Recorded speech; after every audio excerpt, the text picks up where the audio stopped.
Hello guys! Good day to all of you. Welcome back to our YouTube channel, Grace V. Oatly. So, it's a new, fresh day to continue our lives. So, naglalakad ako ngayon patungo dito sa Barangay 1. So, magkakandak ako ng interview. So, I would like to greet po sa lahat po ng aming supporters, especially sa mga kadikit ni Ma'am. And, hinihika ako.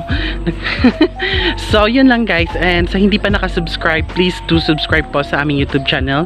Punta lang po kayo sa YouTube and hanapin nyo lang po ang Grace V. Oatly. So, kindly subscribe, share, like, and comment.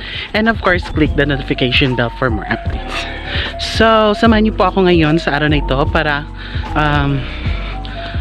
maghanap ng taong pwede nating mapagkukunan ng ideas sa araw na ito.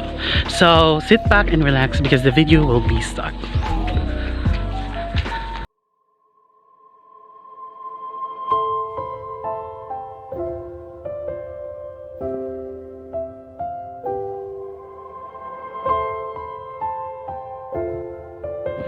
So guys, we're here now at Barangay 1, Purok 3. So kasama ko ngayon si Ate Edith May Umili. So ate, kamusta? So teka, ano ang ginakabisihan mo sa Dadlaw? Surod balay. Tapos manglimpyo. Ano yung mga sideline? Aga pang labada ka. So, tumatanggap ka ng labada. So, ilan ang kita mo dyan? Pero, sa lagay na lang natin sa 1 month, ilan ang customer mo na sa paglalabada nila? So, isa lang. So, every week or twice a week yung paglalabada niyo sa kanya? Okay. So, yung asawa mo, ano yung trabaho? Panagat. So, sa pagpapanagat ay sa bilang mangingisda. So, ilan yung kita niyo dyan?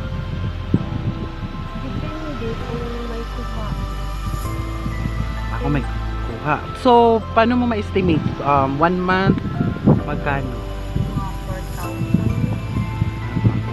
So, makakasya nyo ba yan sa araw-araw?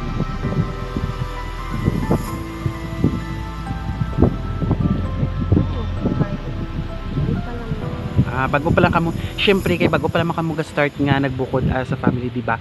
So, di ba, pila na ka months imo nga baby sa siya? Tatlo. So, ano ang mga possible nga ang imo may ara ka na ba idea kung how to be a mother? May ara ka na idea? Wala pa. So, syempre, syempre, kung may bata ka na yan, damo ka ginatod sacrifice. Mapulaw ka sa aga, ay sa gabi, sa aga bantay naman, di ba? Tapos malaba ka pa na. Pero amo ginaya ang life ya, pero syempre imo ginaya imo na responsibilidad nga magabulig kay syempre imo na bata, and of course magdako hindi naman na siya budlay kay ano naman na mo isang una nga pagpa-pandemic, ano ba rin inyo mga inyo pangabuhi?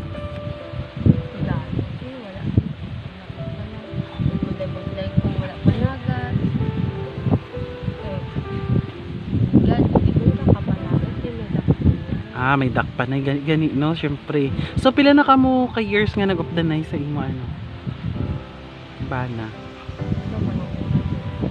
One year. Okay, so it means nagbukod ka mo as a family 1 year. Pero ang inyo nga relation gidya 3 years na. So amo na gali. So sang pag-pandemic kabudlay, di ba? Wala kita source nga pwede makuhaan pagkaon. So nagthankful lang kita to kay katong barangay, di ba? Naghatag sila, di ba? Pila to kagantang. So pero at least nakabuli, di ba? So amo lang ginaton diri mga boy, di ba? Amo ginadaton nga number one source nga pwede naton nga pwede ba lang ma-incomean, di ba? Ang dagat lang. Oh. And syempre layo naman di sa aton ang bukid. So amo lang ginai, syempre kung damo ka pagid yung mga idea damo ka pagid nga mga talent, pwede mo na magamit nga para maka ano ka, di ba? Makapangita makapangita sang mga sideline. Oh. So nag-stop ka gid ya school, no? Iyaan mo lang na at least hindi pa man wala man na sa edad-edad ang pag ano pag ano, as long as kabalo ka nga kung paano na mag-discarte sa pangabuhi, amo lang na daang ano. So subong gaupod na siya. So subong kay pangwaon, di subong ba lang, di ba? Pangwaon blarite. Wala pang gabano. Pila na gani ka tiyan imo nga ano? 3? So 3 na kabulan. Wala ka gapanamkon or anything? Or naglilihi? Mga what ano mga pagkaon? Pagkaon. Ano? Tao. Tsak. Hindi ako pangawan. Sino yung mo ginawa na dire? Ako ninablot ko akong bahan. So miyara man gina time nga hindi man kisa pagkaon. So wala ka na bulay, wala ka man gasuka or ano? Legal. Isang mga 1 month. Suka. So amo lang na. So guys, siya pala po si Edith May. So we already witnessed sa sitwasyon niya. So nakita natin na kakabago pa lang niyang magsimula na bumukod ng pamilya. But of course, this is not a hindrance na para mabuhay. And of course, makikita natin guys na kahit bago pala sila na having a family, ay gumagawa pa rin sila ng paraan na syempre makapipon, and of course para sa baby nila.